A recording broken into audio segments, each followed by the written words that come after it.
Australia அணிக்கு எதிரான இரண்டாவது ஒருநாள் போட்டிகளில் 3 ரன்கள் வித்தியாசத்தில் இந்திய அணி போராடி தோல்வி அடைந்துள்ளது. ஆஸ்திரேலியா மகளிர் அணிக்கு எதிரான இரண்டாவது ஒருநாள் போட்டியில் இந்திய அணி நேற்றிரவு விளையாடியது. இந்த போட்டியில் தோல்வி அடைந்தால் இந்திய அணி ஒருநாள் தொடரை பறிகொடுக்கும் என்பதால் ரசிகர்களுக்கிடையே எதிர்பார்ப்பு அதிகரித்திருந்தது. இதன்பின் டாஸ் வென்ற ஆஸ்திரேலியா கேப்டன் அலிஷா ஹேலி பேட்டிங்கை தேர்வு செய்தார். முதல் பேட்டிங் ஆடிய ஆஸ்திரேலிய அணி 50 ஓவர்களில் 8 விக்கெட்டுகள் இழப்பிற்கு 258 ரன்கள் சேர்த்தது. இந்திய அணி தரப்பில் தீப்தி சர்மா 5 விக்கெட்டுகளை வீழ்த்தியிருந்தார். இதன்பின் 259 ரன்கள் என்ற சவாலான இலக்குடன் இந்திய அணி தரப்பில் யஷ்டிகா பாட்டியா மந்தனா கூட்டணி களமிறங்கியது.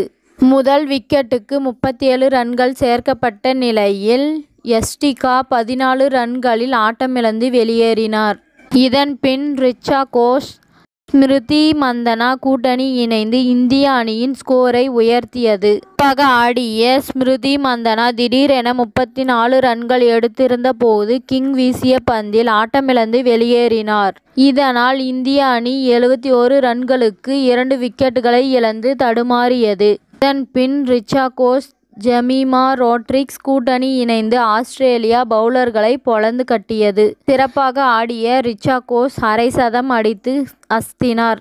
இவர்களின் பார்ட்னர்ஷிப் 90 ரன்களை எட்டியிருந்த போது ஜெமிமா 55 பந்துகளில் 44 ரன்கள் எடுத்து ஆட்டமிழக்க, தொடர்ந்து வந்த கேப்டன் அம்ரன்பிரீத் கவுர் 5 ரன்களில் நடையை கட்டினார். இதன்பின் வந்த தீப்தி சர்மா கம்பெனி கொடுக்க ரிச்சா கோஷ் அதிரடியாக பவுண்டரிகளை விளாச தொடங்கினார். இதனால் சதமடிப்பார் என்று எதிர்பார்க்கப்பட்ட நிலையில் 96 ரன்களில் ஆட்டமிழந்து வெளியேறினார். இதனால் இந்தியா 43.5 ஓவர்களில் அணி 5 விக்கெட்டுகள் இழப்பிற்கு 218 ரன்கள் சேர்த்திருந்தது. இதனால் இந்திய அணியின் வெற்றிக்கு 43 பந்துகளில் 41 ரன்கள் தேவை என்ற நிலையில் வந்தது.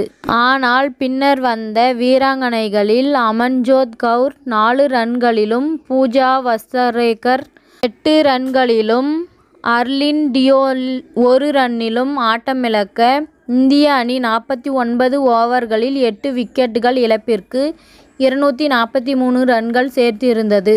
கடைசி ஓவரில் இந்திய அணி வெற்றிக்கு 16 ரன்கள் தேவைப்பட்ட நிலையில் 12 ரன்கள் மட்டுமே சேர்க்க முடிந்தது. இதனால் ஆஸ்திரேலியா அணி 3 ரன்கள் வித்தியாசத்தில் அபார வெற்றியை பெற்றெடுத்தது. தொடரையும் கைப்பற்றியது.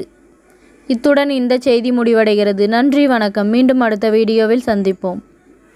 மேலும் இது போன்ற சுவாரஸ்யமான செய்திகளை உடனுக்குடன் தெரிந்து கொள்ள தமிழ் சிறை சேனலை சப்ஸ்கிரைப் பண்ணுங்க.